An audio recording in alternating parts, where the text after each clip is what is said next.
Good evening and welcome to the Minions of the Zoo. I'm your host and keeper, the Harry Channel.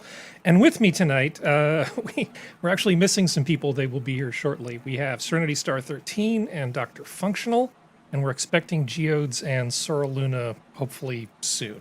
Geodes go boom. Yeah, Geodes go boom. He should call tech support. He'll Poor shoot bastard. himself. Yeah, I know. Like, no.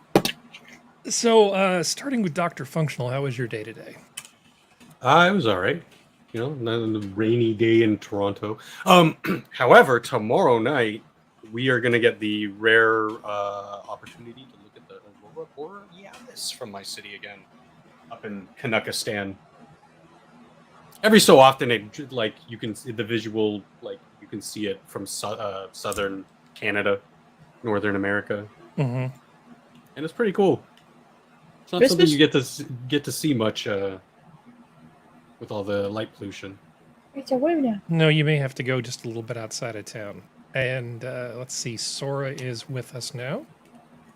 Hello. I spooky cannot do butterflies. time today. Sorry.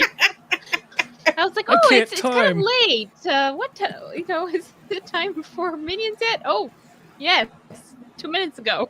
What a Shit! It's terrifying time to butterfly get that it is. started. It's time to dress Uh. up right. So how was your day, Serenity? It was good. Supposedly, if it hadn't rained, because apparently we got some Functional's fucking rain, You're we welcome. would have been able to see the Aurora Borealis down here too. Not very well, but we would have been able to see it. Mhm. Yeah. I'm It like, was "God supposed damn to it." be in my area as well, but whatever angle it hits, I would have had to gone quite a bit out to see it Mhm. properly. I'm hoping people who live high, like in the blocks around me, will be posting photos online like they did last time. I think the best place in North America to see it was like that area, like around South Dakota, Montana, and all that kind of stuff, and then down. I think that's what was supposed to be the best because I'm in the poor area too, and I would have had to. There would have been a chance of me seeing it, but I probably would have had driven a good distance too. I think it's going to be at its best vantage for me, so I don't know how that relates to either of you being on. I think it's much just because south you're and much further west. north. Well, yeah, but it's supposed to be as bright as tomorrow, so for best vantage for my area. Yeah, like I Like, said, because you're not that far off east or west of me, Serenity. Maybe Yeah. that'll be the case for you too. I think I'm almost directly south of you. Yeah, I think so. Straight line. And I request pictures if you could take them. I'm gonna try to since see if we Skep can and get onto the Prospero top. aren't here, they won't be able to describe the roads that you would take to get from. No, yeah, because they would tell all of us. Well, They're, If you take this we could road, always you go to- open Google Maps No. or MapQuest No. if you're No. of the classic sort, and then we no. If you're the classic sort, you get a Thomas guide or go to AAA and get those paper maps that you can AAA. never fold the same Yeah. way. Where are you going? No. I'm going to Alabama. Skep and Prospero both, they know too much about how the roads work. I think Just I would. a tiny bit. It's terrifying. I almost feel like it would be good to just get a GPS and then just replace voice. the voice with Skep's voice. Where are So you you could have going? Why are you Skep going that Talk-powered way? You can go GPS. this way. It's like half the time. Get your shit right, honey. Yeah, exactly. Oh, so how was your day, Sora? Oh, she muted. She's probably dealing with dogs. sorry, you caught me chewing. Hold on. Yeah. Give me 2 seconds. Okay, you mastered Two that. sex, apparently. It's two. It's Yeah. 2 sex, apparently. Okay. Okay. It was good. It was a beautiful day. We're having a gorgeous, hence why I had hoped we would be able to see the lights. But it's like the perfect autumn weekend. So everything's crispy and cold and sunny and smells really nice, sort of like that warm decay of the leaf smell. Mhm. It's Mhm. really nice. So Yeah. very, very atmospheric, perfect atmosphere for Halloween, and just cleaning today. We're trying to do second lot of deep cleaning and emptying shelves and that kind of stuff. So nothing too fun. Well, I got to do a little bit of a drive on Highway 17, which is a very, very picturesque bit of road. And was able to see the sun going down with the fog hitting the trees, and the light was absolutely perfect. And I'm like, I really wish I wasn't on a dangerous road doing about 55, 60 miles an hour. You can't really take pictures. It's just like, okay, that's one for the memory banks in the head. glad I as got it to does- see that, but you'll just have to take my word for it. It was really awesome. As long as it doesn't look like another fire to the distance, you're good. No, nothing like that. It was actually Thank pretty darn God. awesome.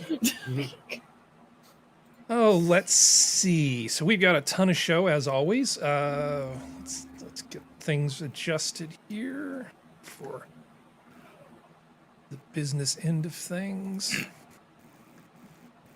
Giggity. All right, so we don't need to spend a ton of time on this, but taking advantage of the fact that Functional actually has experience in this area, everybody knows already about the fact that Alec Baldwin inadvertently shot somebody right, on the set of the film Rust. Well, technically, So- 2 people. He killed Technically- one. Oh, lovely. So the armorer for this was a young 24-year-old woman named Hannah Gutierrez Reed. And she is the daughter of somebody who's worked in the industry for like a very long time, some guy named THUR Reed. That means nothing to me, but supposedly he's a big deal. Yeah, he's worked on a lot of films. Yeah. He didn't And do a so- good job teaching his daughter, though. Well, Yeah. I mean, I don't really understand what the chain of custody looks like. In the sheriff's department briefing, they were mentioning that there were like 50 other live rounds found on the set. You Which know, Which is a They huge should- no-no. Yeah, that shouldn't have been that way at all. so period. Functional, you've got experience in this area. Can you make me be less I confused by do, this? Because I'm and- just like, I don't get it. And specifically with firearms, I've played a lot of police, military, that kind of thing.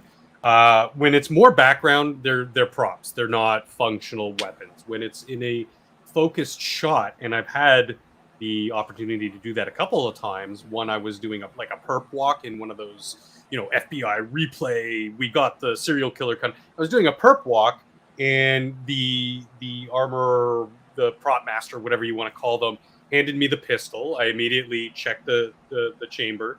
There's nothing in it. And then, put it down to my side. And he actually made a comment. He's like, "Oh, you've held one before, like good trigger discipline," because my finger was not on the trigger, it was on the slide. And I was like, yeah, I know the drill. And that was basically it. So in that kind of a case, they're really not, well, first of all, with a firearm like that, there's no firing pin. You can squeeze the trigger, it'll make a click, but there's no firing pin. This is something I learned after the fact because I was interested. But there really wasn't a level of like education with props like that. I guess because they neuter the gun. I guess they don't have to tell you that. And as far as I know, there's never live rounds on set. And even when I've been in the presence of, but not in the scene, when a blank is being fired, most of the stuff is done post-production these days anyway. But when there is a blank, there must have been a half a dozen guys standing right outside the shot with the earmuffs on and the glasses watching. And these look like guys who would be, prop masters, assistants or whatever, to make sure that the shot goes off perfectly. That there's no, even if it misfires or something gets jammed in the pistol, that there's people right there who have fully been around this potential weapon for quite a while, there to jump on anything immediately. And I think that says a lot more to these things are very dangerous no matter the scenario, whether it's a blank or just a dummy gun with no firing pin or anything, because there's always that chance, like you said, Harry. What's the chain of custody like? I don't think that it's so much concerned, the industry, and this is just my personal take, is so much concerned about that sort of chain of custody as they are with everything has to be done. They got to do things fast and efficiently, and that's why there were half a dozen guys ready and waiting for the shot to be fired. Sure. Well, there's some specifics in this article. I realize the Sun is hardly the most credible source, but supposedly these are quotes from her or from her representative. She was saying that ultimately the set would never have been compromised if live ammo were not introduced. Hannah has no idea where the live rounds came from. Hannah and the prop master gained control over the guns, and she never witnessed anyone shoot live rounds with these guns and nor would she permit that. Mm-hmm. Now, this sounds entirely believable, but it still begs the question of where the hell did these rounds come from? Well, Yeah. there's a few things that make this doesn't bode well for her statement. The fact that this is only the second time she's ever done this. She only had one other movie that she has done it for. She's not union as far as I know. I think the set was actually worked by all non-union crew, because right now the crews are on strike. So there's a lot of question if that probably added to it. If she checked the guns the way she claims she did, there's no way in hell a live round made it into that gun without her seeing it. Mm-hmm. Because I've seen other articles where they talk about how, and this is how it's done on most sets, they're all laid out. The prop master and the armor are usually there, or at least one of them is. They usually check the gun the way Functional talked about it. They check the gun before they hand it over. Oh yeah, just sorry to interject. Yeah, they practically are holding it. It is in their team's possession until the shot is ready. Like everybody's ready on set. They hand the weapon to the actor. They set the shot. They shoot the shot. Yeah, and that's the thing. It's like all really quick, and there's never. Sorry, I don't mean to go off. Oh no, you're but there's never really an opportunity if they're doing a hot gun, which is a gun with a blank round in it. They're not. There's no mucking about, from my experience and from what I've seen in the industry. Well, and this all changed after what happened to Brandon Lee because of that horrific moment. But most of the crew, from everything that's been heard, were scabs. They weren't. At least all news points to the only experience she had was supposedly helping her father, and then even that was minimal. Like I said, if she was doing her job, there's no way in hell a live round made it into that gun without her seeing it. Period. And there's ways they could have shot that where it wasn't like there's the old mirror trick that they used for trains before they had other stuff where you point at a mirror and it's focused at the camera. So this way you're not pointed at the camera and the camera person. Mm-hmm. They could have done that, but instead they just had him aim down the freaking barrel at this camera. And it's just like, it's that whole thing of like, you hope she's telling the truth, but I don't entirely believe her. That kind of thing. I think her career is not looking very promising. Well, her dad's isn't her. I think because it's like, I have a pretty good feeling her dad's going to get reamed for this too. Cause it's like, you didn't even train for her probably. Yeah. And no real legal consequences, just some more of a unspoken blacklist. Yeah.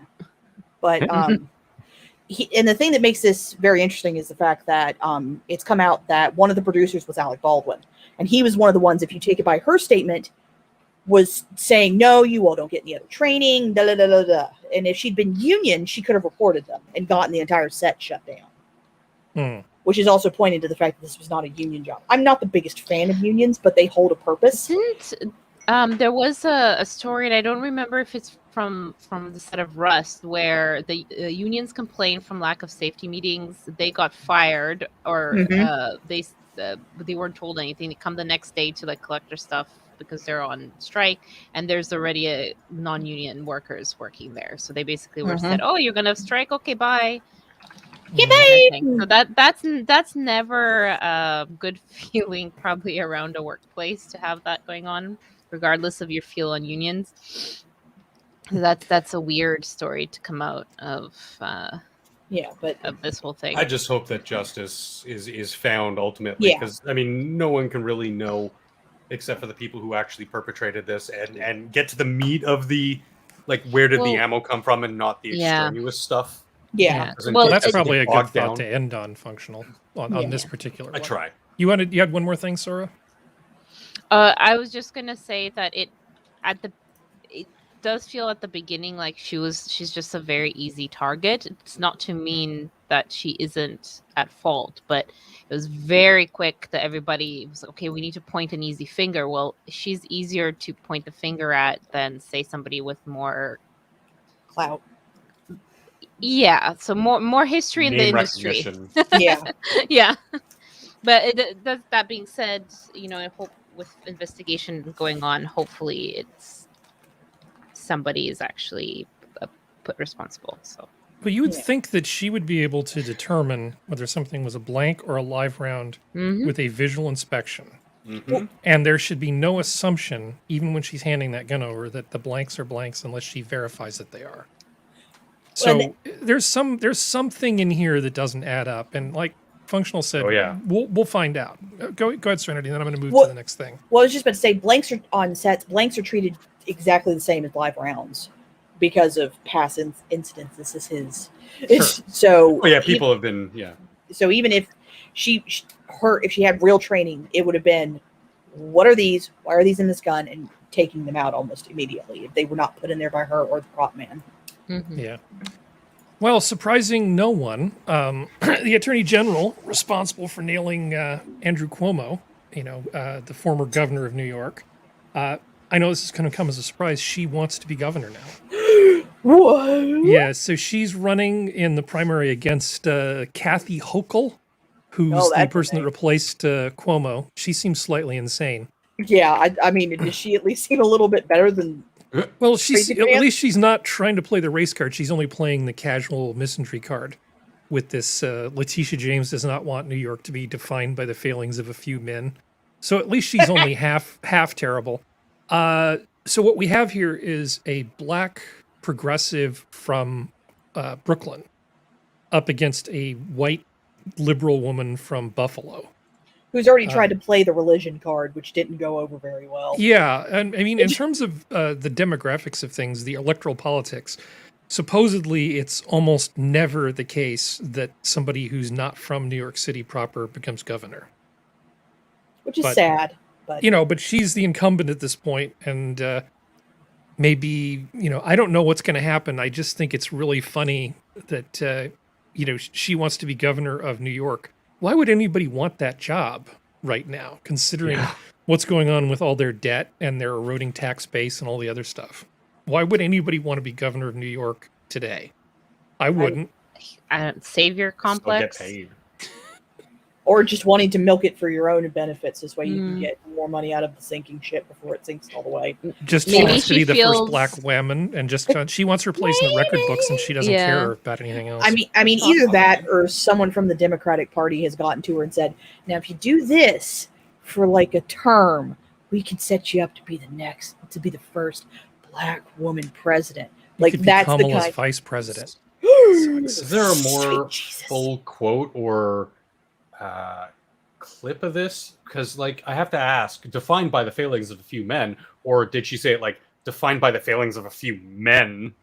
Like, I mean, is she talking about like it is men and I'm playing that card, or is it? a I would specific- kind of say the same thing if I was running for office and I'm a man, because the ruling people. She claims like, she doesn't focus on race. At least that's one of the quotes. That's what that's what Harry said. So I'm kind of wondering, like, is this somebody who I should roll my eyes at, or I should actually listen to, because they're actually pushing against that identitarianism that I deride so much. Well, look at the first paragraph of this, this piece, and then think about what the question you just asked me.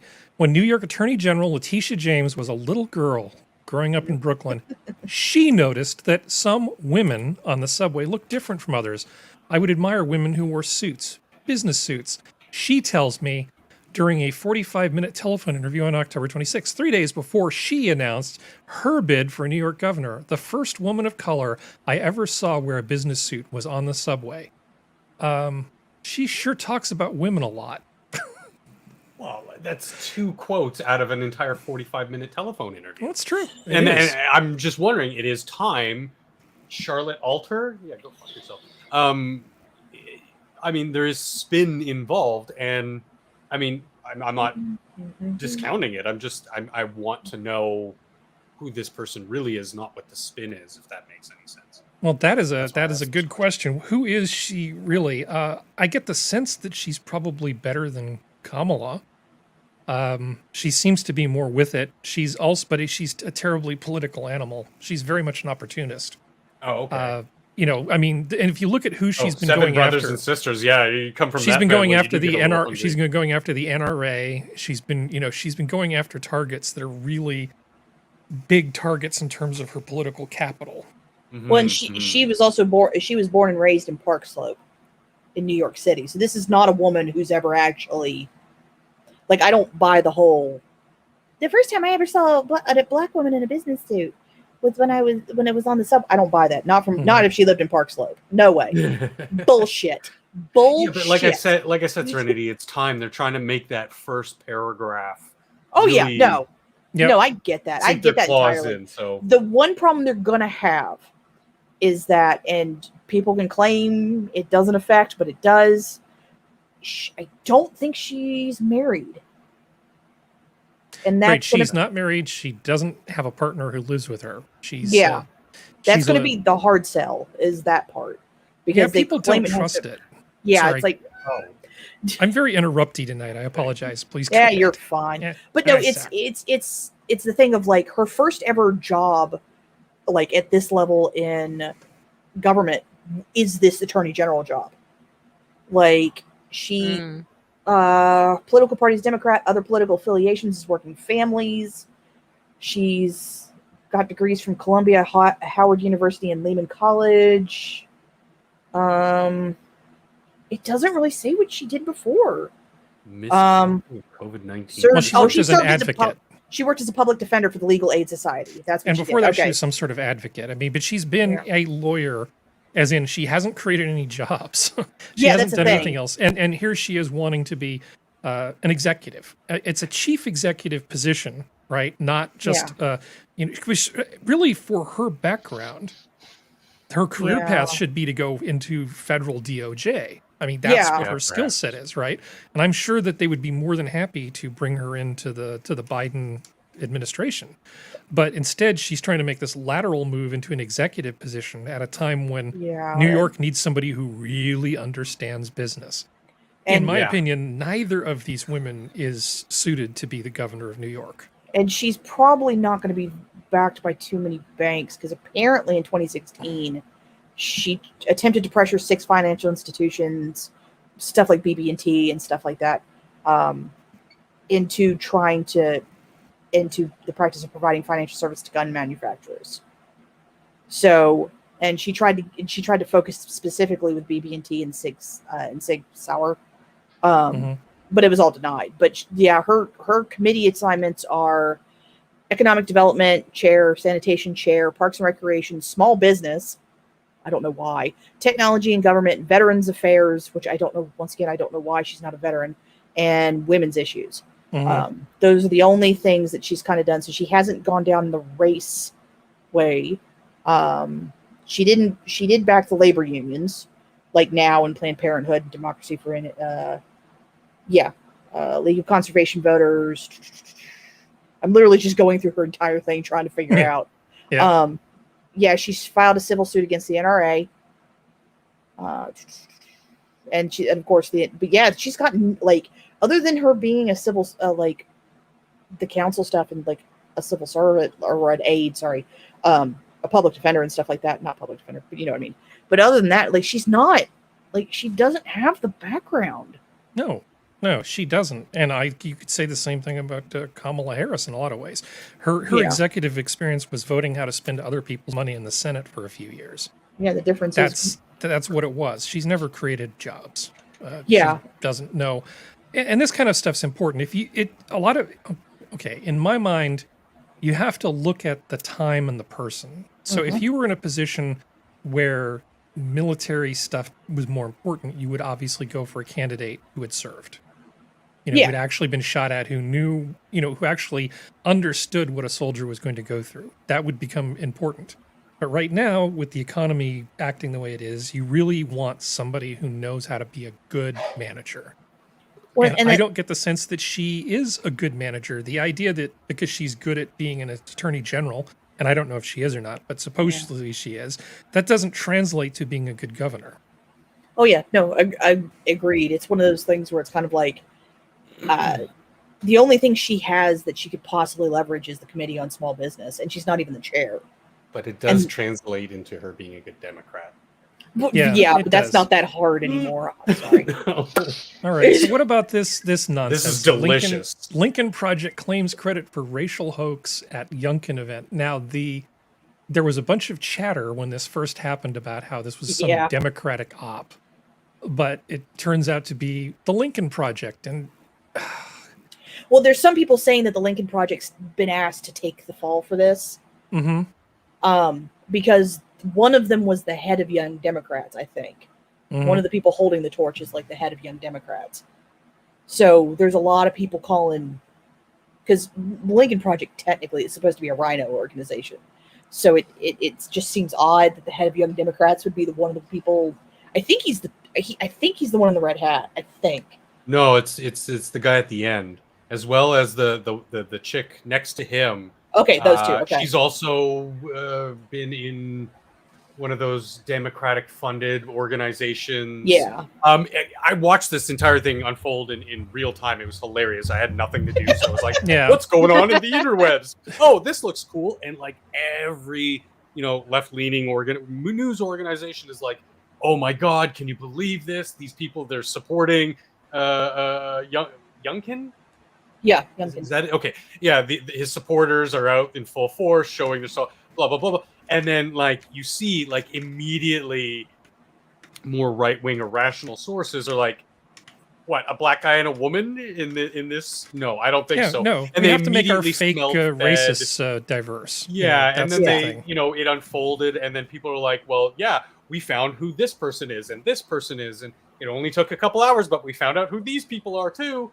And then, the Lincoln Project releases the statement, and it's like, we did it. And it's like, no, you didn't. It's like, no, we already know who these people are. Shut up. Yeah. It was one of those things because I remember you probably saw the same video I did, Functional, which is them getting off the bus, or not getting off the bus, them starting to stand in front of the bus. Yeah. And they're all kind of lagging around, and then you hear people, I heard the video I saw, I heard some people in the background going, who the fuck are you?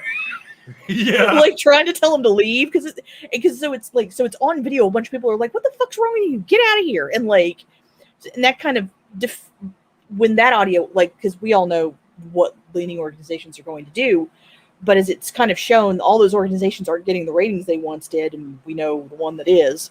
And they showed, at least I was told, they showed the video of people yelling at them, telling them to get out of there. So yeah, I saw that one as well. Yeah. So that completely goes against the narrative, because it's like you literally have people who are terrible, evil Republicans and conservatives telling supposedly, air quotes, their own kind to get the fuck out of there.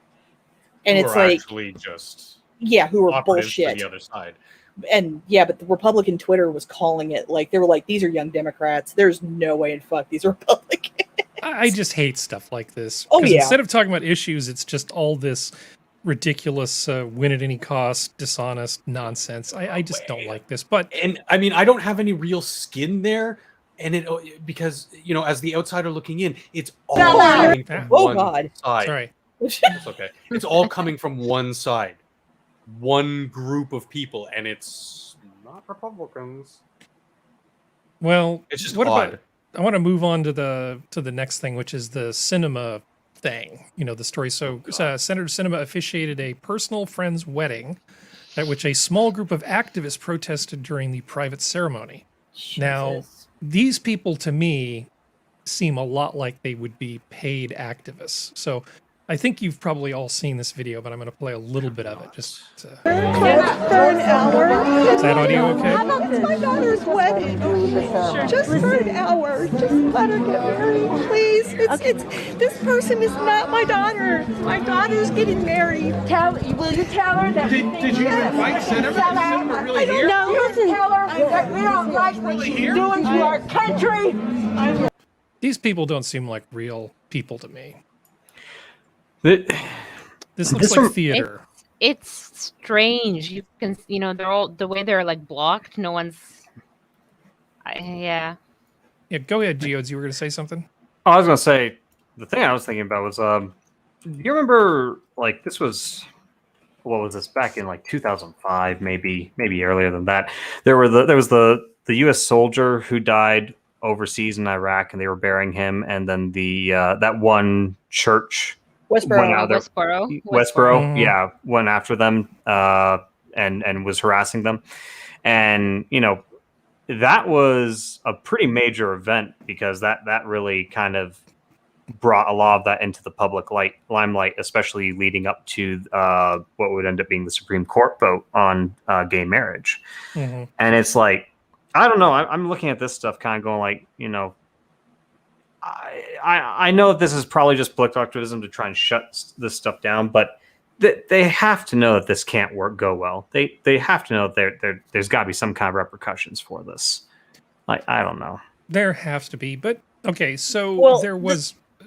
Go ahead, and then I'll move on to talk about some of the activists. Like, I don't know if it's just because he's male or because he's from West Virginia and they're scared of him, but they're not pulling this shit with Manchin, and I don't know why.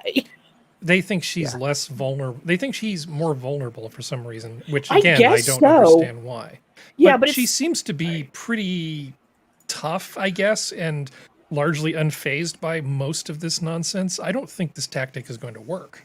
The thing is that, and this is what people who try to use bullying tactics don't understand, is that bullying, you either have to pick a very, very, very, very, very, very weak target to bully, or you have to be a very smart bully to get them to do what you want them to do. Like, they're not doing it properly because there's people getting video of this and they're putting the video online and they think they're going to side with them. But then there was even Democrats after the bathroom situation with Cinema who was like, what the fuck is wrong with you? Why are you following this woman into the bathroom? Stop it. And like, this is doing the same thing. Like, she's literally at a private wedding. Let the woman just be at a private wedding. Well, one of the people who was protesting is a real person, but I mean, she's also very much a political provocateur and activist. So some of the guests, for reasons, were wearing Native American costumes. This is what they're claiming. But they also were able to see Cinema dancing with somebody wearing an inflatable unicorn costume. So things happened. It sounds like a fun wedding. Yeah. The Hill article quotes protester Gretchen Baer as saying, this is not just some local politician that we don't like for whatever reasons. This is somebody who on a global level is stopping positive change. Yeah, she sounds like a totally grassroots protester and not a Democratic operative at all. Now, I actually looked at this Bear woman's profile.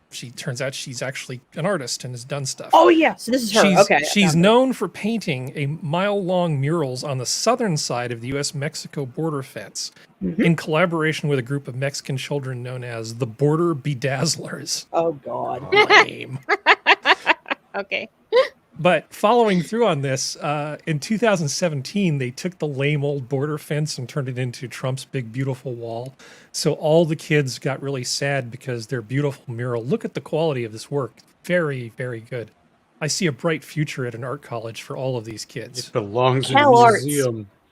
And here she is, Gretchen Baer, a Brisbane, Arizona artist, created the Border Bedazzlers. Yeah. She looks like she owns a lot of cats. She looks like she's probably really well adjusted and very reasonable. Oh, yeah. Uh-huh. But, you know, she has something to do now because her art project got torn down by Trump. So protesting Kristen Cinema's friend's wedding seems like a pretty good idea, I guess. Whatever.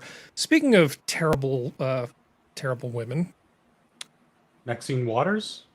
No. Remember, she said if you don't like your political... Jacinda Ardern admits New Zealand will become a two-tier society between vaccinated and unvaccinated. Yeah, great. Now, I had a few little thoughts about this. Mostly, I think she's just trying to make this sort of thing be coercive. But if you look at her while she's talking about it, let's just let it scan ahead. Look at that. Does she look like she's unhappy? No. She looks a little concerned. There might be more questions there. Mm-hmm. She just wants to be the first female Führer. I'm going to leave her like that. Yeah, she's one of those people that's a lot more photogenic than telegenic. She's evil. Yeah, like, she is. She's just an evil woman. Well, it's one of those things where it's kind of like it's just funny. Like, you can't sit there and act like you are some person who's like better than the rest of the world when you're literally making a two-tiered society. Like, you can't. It's just it's impossible. And the fact that she is so fucking arrogant, it's like it's like dealing with New Zealanders who think the sun sets and rises out of her butthole is really weird, because it's like, well, we're safe. I was like, you weren't safe from the 7 film crews that she allowed in to make her big money. And they're like, what? I didn't know about that. It's like, yeah, of course you didn't, you morons. Like, it's like she'll allow unvaccinated in as long as the unvaccinated can pay.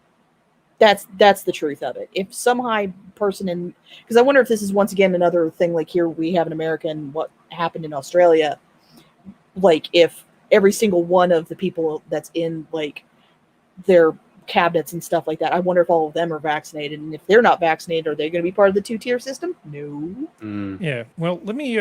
Oh, good. No, I want to leave her like that. That's actually really good. Oh, that's a good one. That's a good. Here, That's a horse let's face. listen to what she's going to say. This smug, horrible, terrible woman. Confidence. People who have been vaccinated will want to know that they're around other vaccinated people.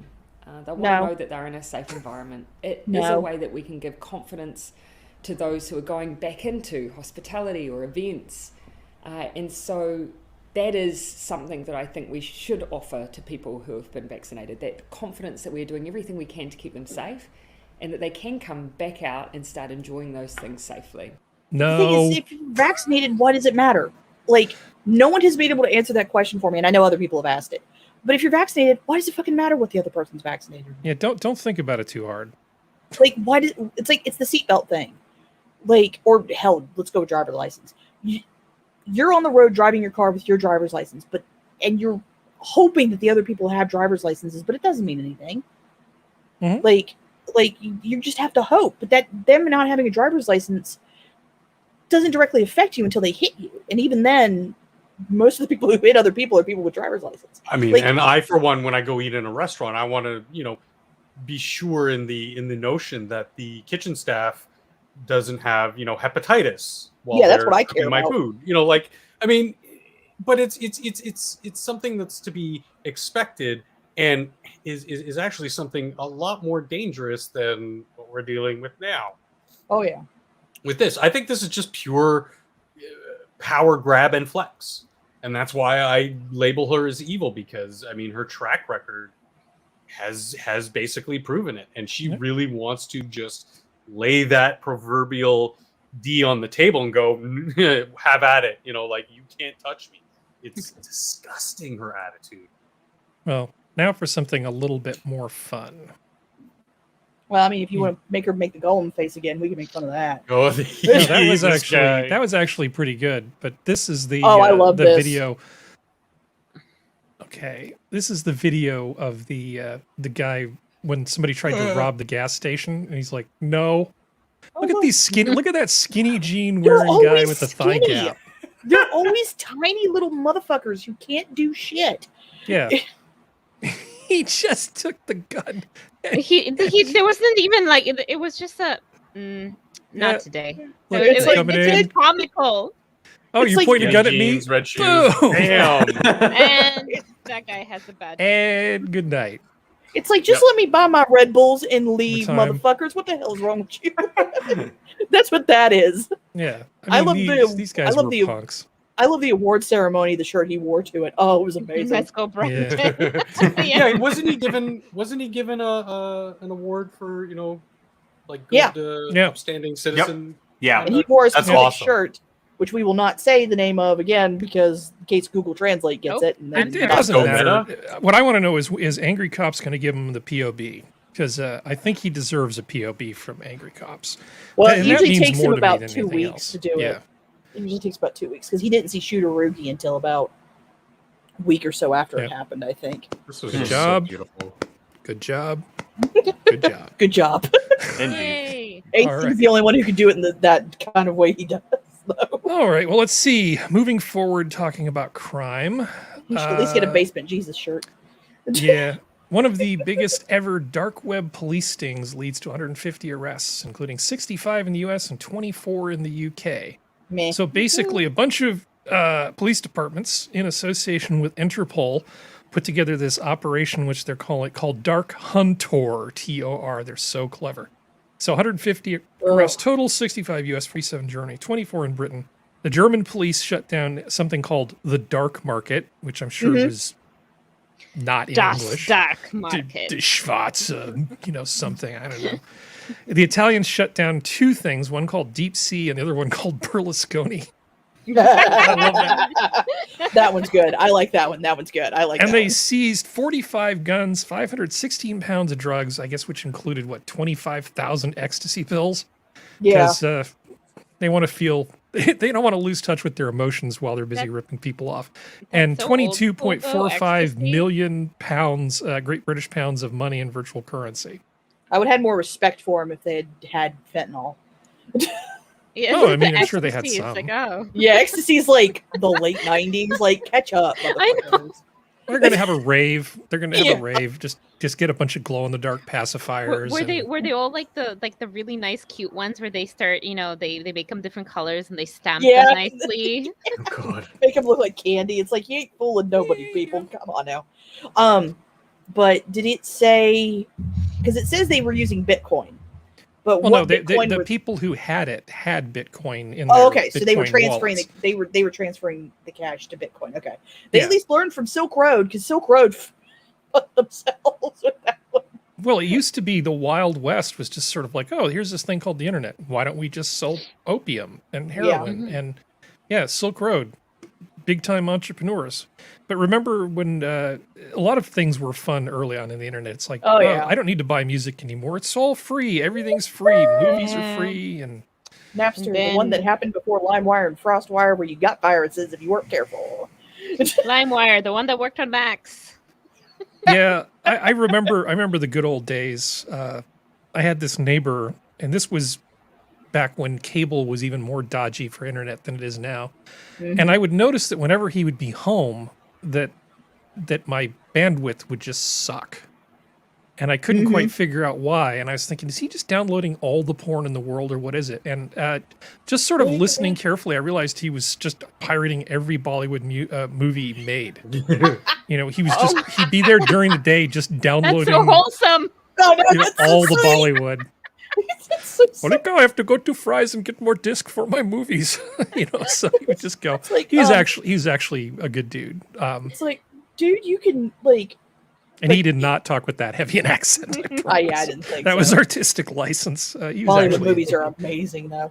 Yeah, he was a decent. I love some of like the that. Bollywood It's just your movies. impression. Yeah. It was really more. What is that? Parody.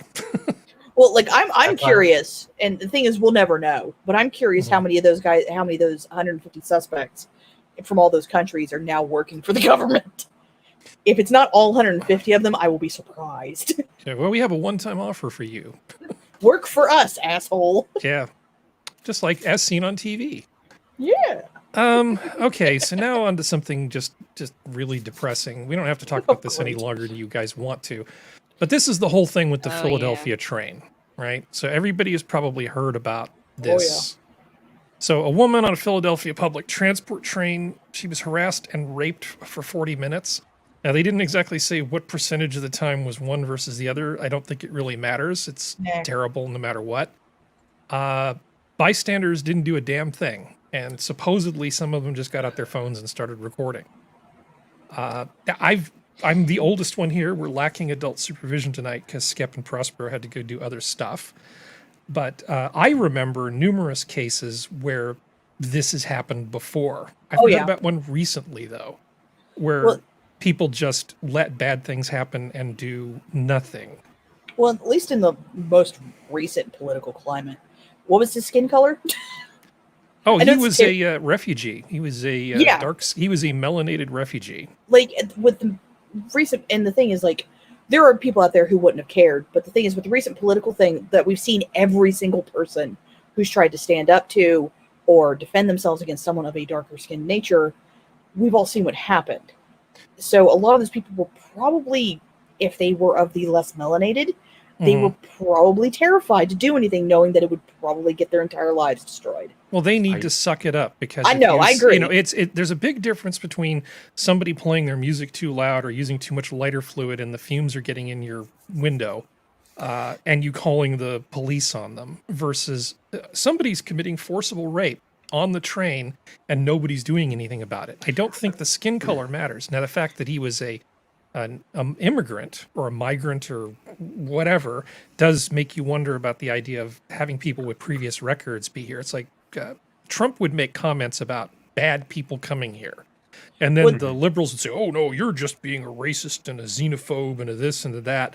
Well, no, there are actually bad people in that group. Not the majority, but there are some.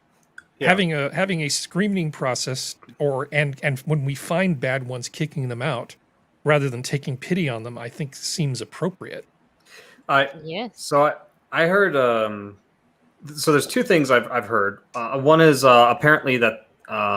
One is somebody's commentary, and the other's a news update. The news update is that the bystanders might be charged under the Good Samaritan laws, I guess, under Pennsylvania for not doing anything. Yeah. And then the other thing, the commentary I heard was actually from I think it was from Rikita, and when he was talking with a guest, and his take was actually, look, if they're willing to do that in public, and you try and go over there and stop them, he's like, you have no idea what will also happen to you. Like they might try, they could pull a knife or all kinds of other stuff. So it was one of those things where I'm kind of like, I disagree fundamentally because you don't want this stuff to be common in public, but at the same time, I do understand that sentiment too of like, I don't want to get involved because, if I get stabbed or something, or if I get attacked next, who knows what's going to happen? So. Yeah, that's why I don't agree with Good Samaritan laws. No, but I do agree with, because I've been in a situation like this. I do agree with doing the right thing, and on a personal, in the moment judgment call.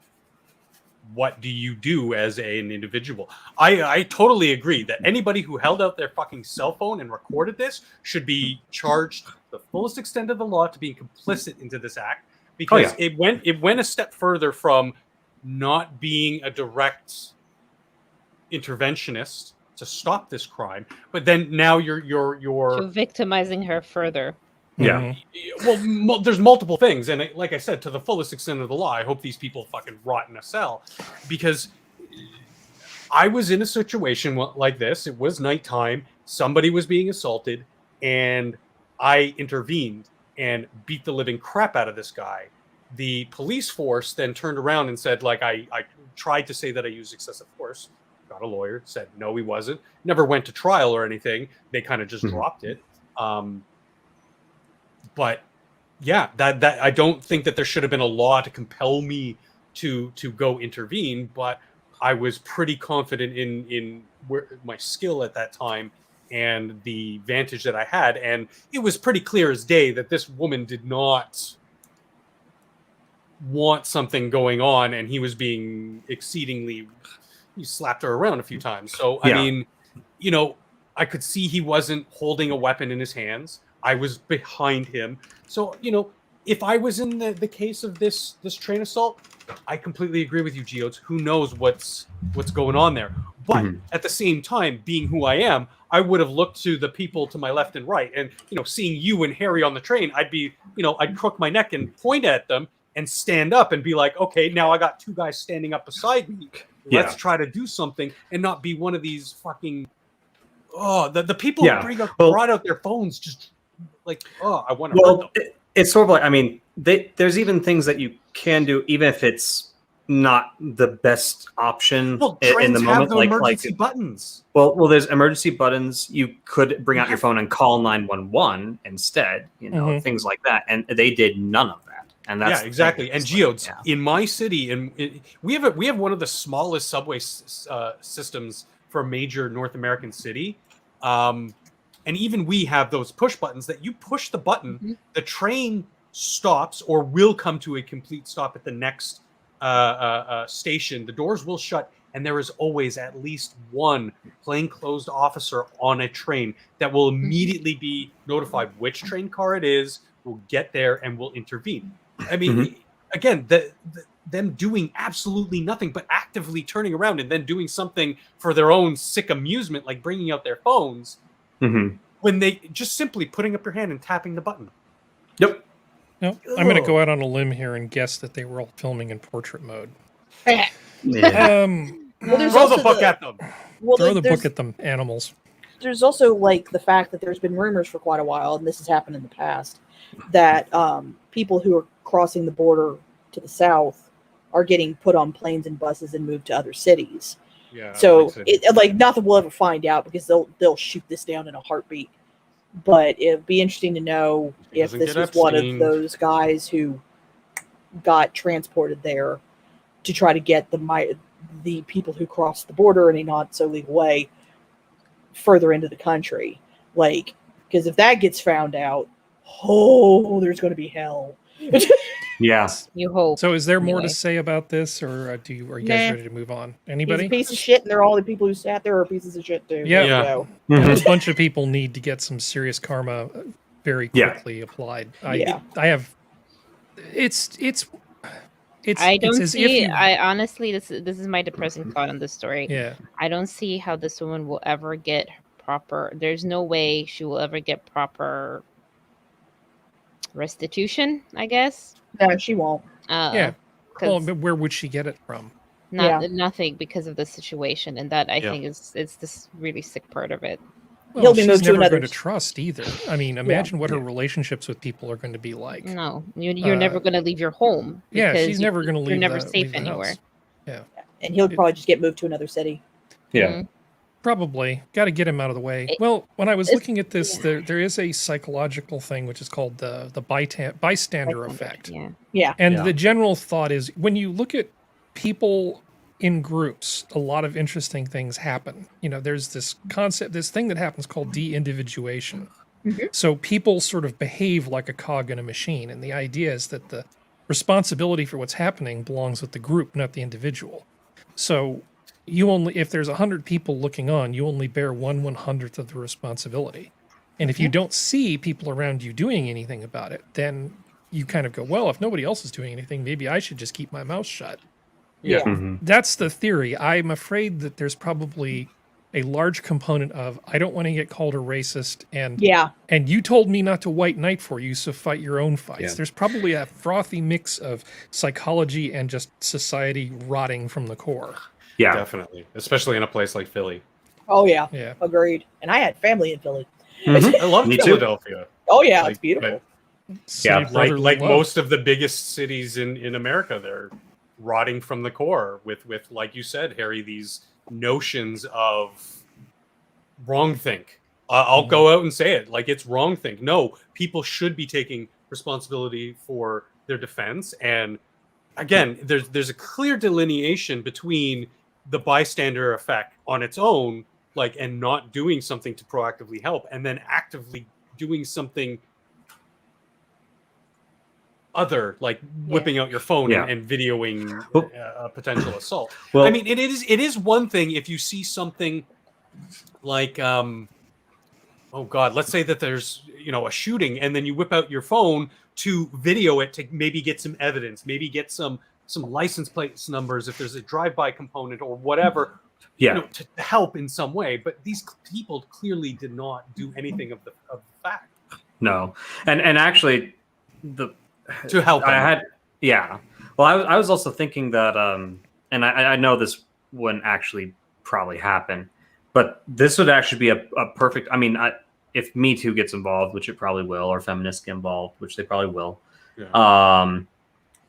unless of course it's found out it's an illegal immigrant, in which case they'll suddenly go hush hush. GPS signal lost. Oh, that was me. Sorry. Yeah. No, but Harry's lost. Right? Yeah. Harry, where are you? But no, I was going to say actually this would be almost a perfect argument for Second Amendment right here as well in terms of self-defense. If I realize that this is kind of getting to the realm of like, well, where can you bring? Is it proper? Is it actually okay to bring like a firearm on a train or something? I understand that, but I have a permit. Yeah, there is. Yeah, exactly. But it's like, if she had the capability, if she had the training, and or even I don't know what the laws in Philly are for like carrying knives or anything other personal weapons like knuckle dusters or something like that, because I can see where a gun in this situation could potentially cause more problems, as in if you're not trained to use it or you're panicking, it veers wildly and you can kill someone that's unintended. But if someone's in your personal space and you can't move, but you are able to have a bladed weapon on you or some other first safety aid, and you use it right now, could she then have been the one being sent to jail or fined or whatever because she caused, she protected herself and to answer the knife question for Philadelphia, Pennsylvania law does not preclude it, but Philadelphia's law that prohibits knives completely unless you need them for a trade, profession, or calling. There you go. And which is bullshit, but so I think that would be a good place to start. Yeah. Maybe. Taser. Like, yeah. Taser And I Owen also pointed out in chat, if you've been assaulted, you tend to you might freeze up too. It's like true, but there's also the fact that like maybe other people around, and this scenario wouldn't have mattered because these people are all scumbags. But in another scenario, somebody might actually be able to come in and tase the crap out of the guy or something. Yeah, and the thing is, just think of the power dynamic of that kind of an act going on and the position that he would have to be in.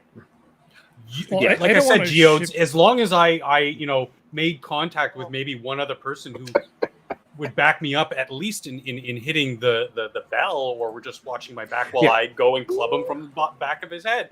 I mean, there is a way. I can't say on this situation because I wasn't there. I didn't see what was going on and take but even I was assaulted on a train. It wasn't something as serious as this by no means, but I kicked the person so hard they went flying across the train. Yeah. And what I mean by that too is I mean like you want to do that early on before it hits the point that it did. Okay, hold on a second. I don't think it's productive to spend too much time thinking about things she could have done. Yeah. In preparation for this, because obviously self-defense training would have been good because then I'm freeze, saying it becomes more a of reflex. what the other people should have done. No, I know that's exclusively what I'm focusing on, and I don't know what the trains are like in Philadelphia, but I can imagine if this was Bay Area Rapid Transit, if this was BART, and it was the time of day during the commute, you would have a reasonable expectation that something like this wouldn't happen because you're in a crowd. Oh, definitely. Yeah. And society failed this woman. They failed this woman. There's no reason for this to happen. She really, I don't think, unless there's something I don't know about Philadelphia trains, maybe they're just like this, but she had a reasonable expectation of personal safety because she was in public in a crowd, and everybody let her down. Yep. Yeah. If she was a lone woman traveling at night because she gets off late and she's taking some seedy train at midnight, then by all means, mace, pepper spray, whatever is there, concealed carry permit, whatever's appropriate for that circumstance. We let her figure that out. But in this particular instance, I don't think any of the blame falls to her. Nothing in this. But I'm definitely would never say something like that. It was more like we were talking how Geodes was bringing up how this would be an excellent argument for Second Amendment, and me just say like, well, is there a law that prohibits any other kind of protection? Because maybe that's a good place to allow those.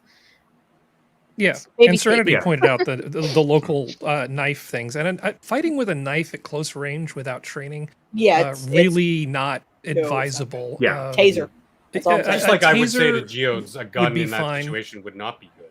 Well, pepper spray or whatever's if you allowable. were to shoot him in the back, the bullet would travel through. I don't know where it's. But and I understand. Like again, a scenario like this in a tight proximity like that, definitely. But there definitely is a major argument for like learning self-defense of some kind. And I was just throwing out Second Amendment. I mean, even look at New York's subway system back in the 80s was on this level of bad until they came in, cleaned it up, put armed officers on the trains again to be able to respond to that simple button push. And like Harry said, society on multiple levels, not just the people in the train, but the train company, law enforcement, the people putting out these narratives that we sort of glossed over. Like it's a full combination of things that everything added up does not include her, the victim, all. Yeah, and I understand. And this bystander effect, I mean,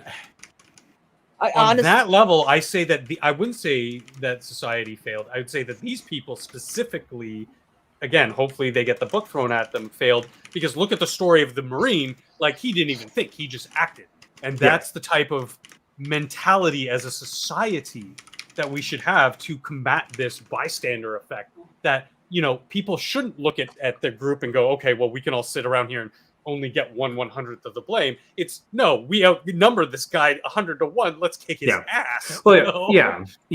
and repercussions I be damned, even though there shouldn't be repercussions. Yeah, no, I understand that. Yeah, and the other thing, I guess the only other thing I'd mention is, like, I don't know what kind of areas that most of these people were from, where they would be traveling, for example. You know, in terms of like, if they're from like a really crime-ridden area of town, and for them, you know, this is not out of the ordinary. Maybe, you know, like, most of it's crime-ridden at this point. Yeah, exactly. So that's why I'm kind of wondering. I'm like, is that partially also it too? Yeah. Like, why they behave this way? So we do need to move on to the next thing. I just want to point out, because Owen's making some really important comments in the chat, that I'm talking about the way I think the world is supposed to be, and saying I don't understand what happened here.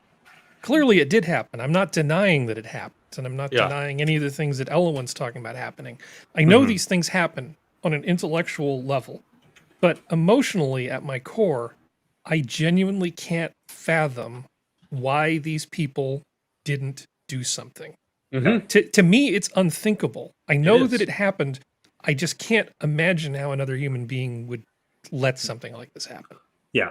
And that's enough of that. Let's see. Moving on to the one COVID thing that we're going to talk about very, very briefly. So a Minnesota surgeon, Dr. Jeffrey Horak, told the Fergus Falls School Board that parents should make the decisions about whether or not their children should wear masks. Seems like an informed position. He's a doctor. This is his opinion. This is what he said at a public meeting. But 9 days later, his employer, Lake Region Healthcare, said he could either resign or be terminated because his views were out of step with theirs. This seems pretty shitty to me. I don't understand why this guy would need to be fired. Did he really say something so terrible? Yes, for them. I mean, that's the only reason you silence people, not because they have good ideas, but because their ideas or what they say is a harm to you. That's why your First Amendment is so. I mean, it's such an important part of your culture, and especially when it comes to things like science and medicine. Any scientist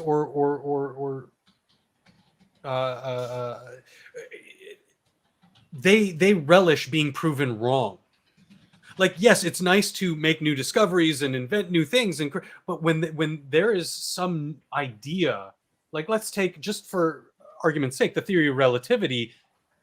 You know, people have worked their entire careers to prove that wrong, because that's kind of the other double-edged sword of this joy that comes from science, is proving things right and proving them wrong, and coming to truth, which this now new science that we've been, you know, inundated with in the mainstream media is become the new religion. It's the part of this thing from science. You don't silence someone, take someone's job away for making a comment. Challenge the comment. Hey, if they're in California, hold the classes outside. Then nobody even needs to wear a mask.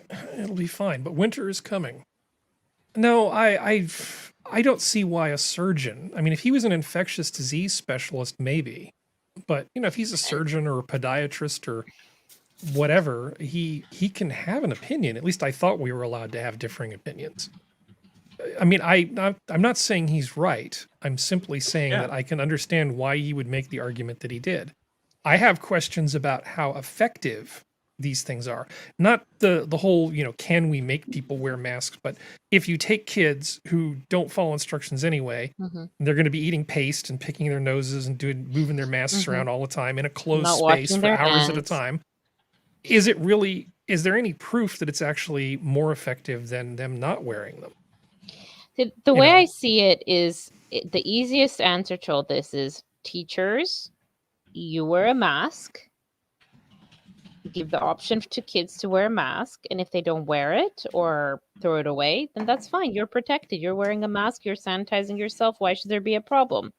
Mm-hmm. If the issue is that there are certain children who live in the same home as someone who's immunocompromised, and there's many who do, whether it's their parents, their siblings, or their grandparents, then it's up to the family to explain to their kids to the best of their ability, this is why you need to keep that mask on, and then making sure that they wash themselves before interacting with that family member after school. So what if the company that this doctor worked for just said, okay, we need you to make a public statement saying that this is your opinion and does not reflect the opinion of your employer? I think that would be reasonable. I mean, if there's some question of them being out of step, just say, okay, just publicly say this is only your opinion and you're not representing your employer when you make these statements. I'd be okay with that. But that's the maximum I would do to a guy like this if I was that employer. Mm-hmm. Oh, makes sense. Yeah. Oh, well. It's fair. It's just. I mean, It'll be interesting to see if he goes after them legally. I think he already has a lawyer. I believe so. Yeah. Mm-hmm. Who's dealing with this stuff. I remember seeing an interview with his lawyer talking about this. I think he's going to be fine. And he did look like an older gentleman, so I think this might be a nice parting gift for him, and he can start drinking umbrella drinks somewhere down in Mexico or wherever he wants to go after this is done. With the job offers rolling in. And that hospital system screwed up. They could have just been quiet and done what Harry just said, and they wouldn't even have to do a payout. And now, yeah, I mean, if he was a spokesman for them or something, that would be a different. But again, he's just an employee, rank and file, as far as I can tell. So, speaking of kids in classrooms, Joseph Robinette Biden. Let's see. Oh, this is muted, of course. You ought to talk to me about the presidency. When you're president, see all these people here? They're with you all the time. They get to ask you all kinds of questions, and you try to figure out how you can avoid answering them sometimes. Kids are like, stranger danger. I don't think he can't even capture the attention of a room full of kids. Look at the kid way over here in the bottom left. He's Biden is at his 7 o'clock. I mean, yeah. He's wondering where he put his milk money. I mean, that kid doesn't. Yeah.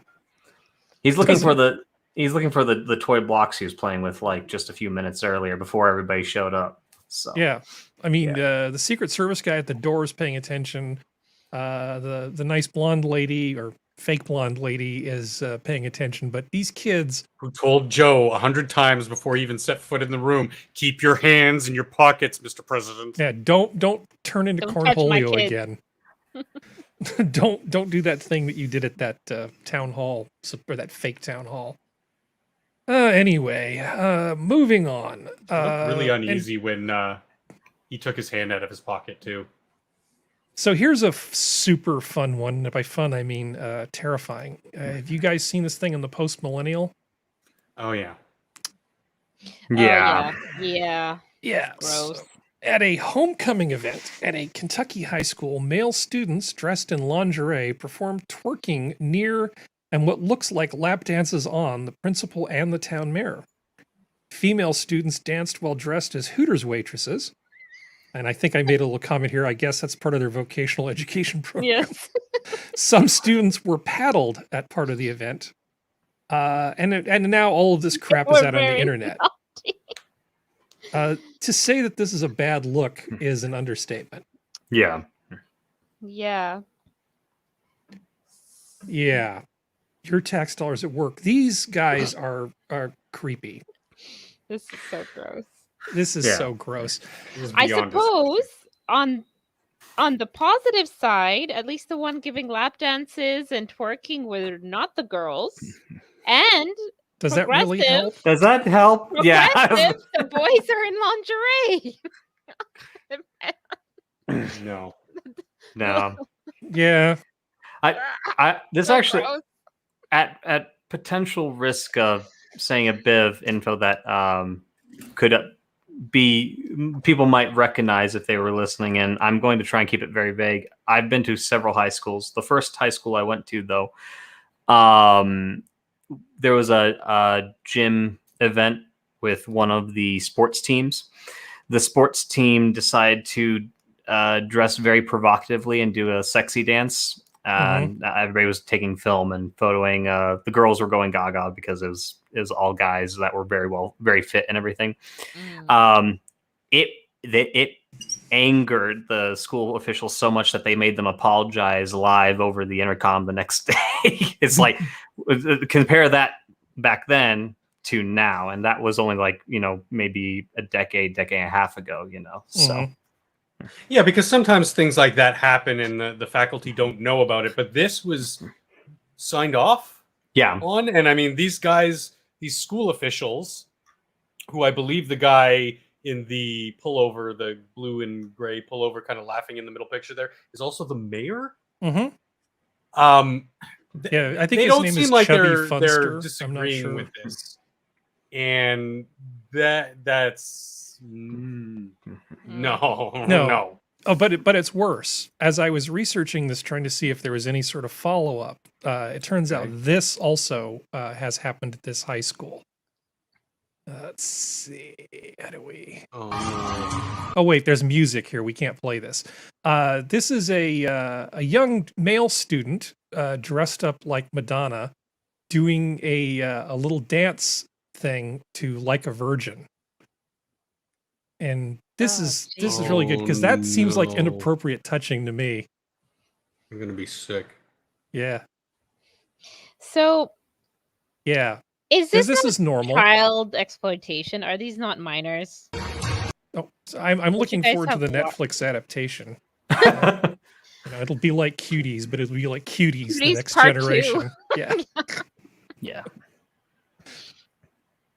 Oh, I'm disgusted now. I feel like I need a 30-minute shower. Okay. Anybody else want to talk about how disgusting this is before we move on? No, I think everybody's Where are on the the parents? Sorry, this isn't really the kind of content I normally go for on our night. Happy because Halloween. It's just sort of like, it's an outrage. It's like, yeah, well, it actually is kind of an outrage. Yeah. It's too bad Prospero's missing out on this. She would probably be incandescent right now. She'd be live on air blowing a blood vessel, and we'd all hear it. So, Geodes, you really have a hate boner for Chicago schools, don't you? Or Chicago in general. You're constantly sending me things about how Chicago sucks. It's not intentional. I've never been there. It's just one of those things where it's like I keep finding articles on Chicago, and I'm just like, what is going on in Chicago? Geodes, was Chicago a mistake? Is that what you're saying?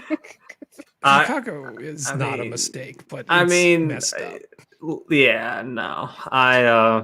It's just one of those things where I'm looking at this stuff, and it's like, I mean, for me, the education thing's kind of a big deal, partially because, I mean, in my state, we have like one of the worst education systems in the entire United States. I think we're ranked number 49 out of 50 in terms of education. Nice. I think the only other state behind us is Mississippi and potentially Washington, D.C. as well. If you really apply yourself, you guys could be the worst. Yeah. I mean, give it some more time. We'll probably be there, But this was like back in 2008, 2009 when I saw that metric. But it's just like, I don't know. I just like that. They complained about how education is getting worse and worse, and we see proof of this with these statistics, and then you hear about what's going on in schools. Can we just call it what it is? This is racism. Well, the Democratic mayors that run a number of these shithole cities in terms of education, I'm not saying everybody in there is a shithole, but I mean, educationally, this is a shithole. A quarter of Chicago public school 11th graders are proficient in reading or math. Or, not and, Jesus. Or. Spending per student is 121% higher than it was in 2000. and that's more than double the inflation rate. Now, it's okay though because they've got a plan, they've got a goal. Their goal is that they want 90% graduation rate in 2024. And this is not going to come as a shock to anybody, but the black students are doing the worst in reading. The Hispanics are doing a little bit better, but not much. It's just terrible no matter which way you look at it. If you're interested in equity, it's failing. If you're interested in overall achievement, it's failing. It's expensive and not really fit for purpose. It's just terrible. Yeah. No, this is it. It's frustrating too because what's the solution? Push CRT. What's the solution? We need to turn kids into activists. It's like, no, you need to do your jobs. Well, here, let me create a segue for you, Geodes. Segue. Now, there are a number. I mean, everybody wants education to work, right? At the end of the day, we want people to come out of these institutions able to participate in society. Fulfill, supply labor to benefit all of us and all the things that we expect from these young folks. And one of the things that you hear a lot about are school lunches. Yep. Now, school lunches are pretty much a sacred cow. And it's not just in the US, it's like all over the world that school lunches are considered to be really important. Now, as much as I really like Adam Carolla's take on school lunches, like how expensive is it to boil an egg? Talk about how little it actually costs to make a lunch for a kid. Yeah. And how cheap food is in the United States. At the same time, if you are looking at some of these poor kids that are just living in households where they just don't get enough to eat because their parents are scum or missing or scum that's missing, it's one of these things that we do actually, even all but the most libertarian people pretty much think there's some role for school lunches. So actually I talked to Geodes, Skep, and Functional, and we thought that maybe it might be interesting to look at this because in the case of how we got here, it's kind of an interesting story, which is Geode's part of it. Yep. Next week, Skep's going to talk about what the size of the current beast is, here in the United States, because it's a huge business and there's things that happen in the US that are different than other countries. That are fundamentally different than in other countries. And of course, Functional got the best of the straws, which is he gets to talk about all the good things that happen in other places and maybe some ways we can make things suck less. So this is going to be next week and the following week that we'll be doing this. So Geodes, you've now been introduced. Are you ready to take it away? I think so. I believe so. And for the record, I know we kind of grouped this into one of the other sections, but I separated out into, I'm going to call it the ghost of the NSLP's past. I admire your initiative. Do you want to share a screen, or do you want to, if you want to pass me the URLs, feel free to do that. I'll just pass you the URLs because I actually went to go check some of them and one of them was removed. So this is going to make things a little interesting. Well, we haven't had any technical problems so far tonight, so I look forward to that. Yeah. Okay. I'll just try and pass them to you as I go.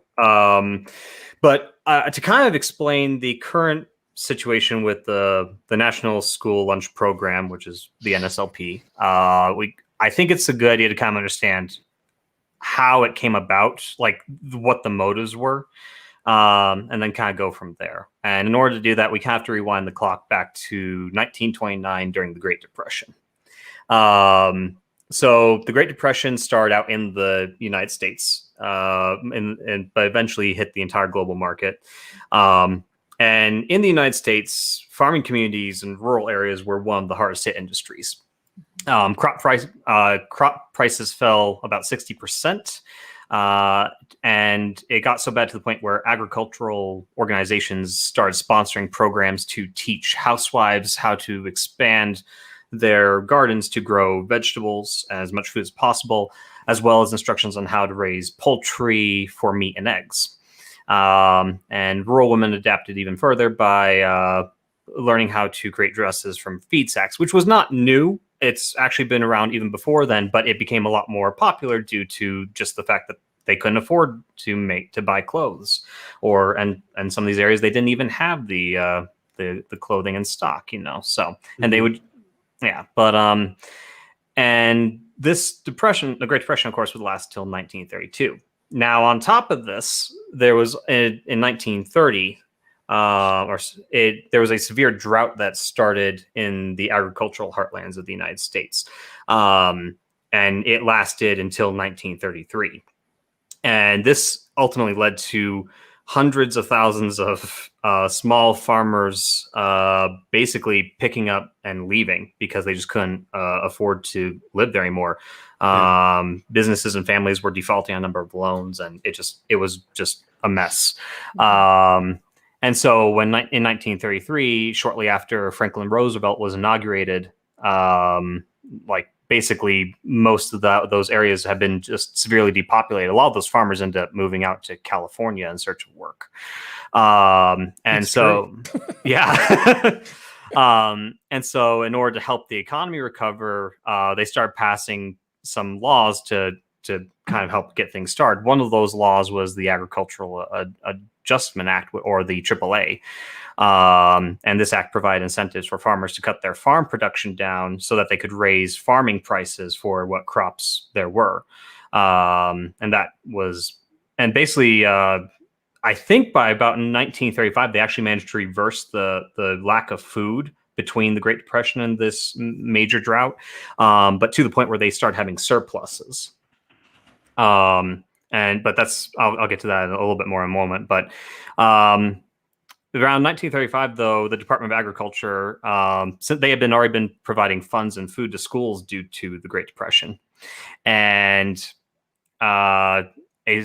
with the surplus in agriculture, the 78th Congress amended the Agricultural Act, or the AAA again, to require the DOA to basically supply schools with funds to maintain their lunch programs. And by 1943, this program was providing $23 million for school lunches and milk. And that same year, with World War II escalating between the U.S. and Japan, the program was eventually taken over by the War Food Administration, or the WFA. And under the WFA, the program was altered so that schools could buy food locally in order to be reimbursed by about 50%.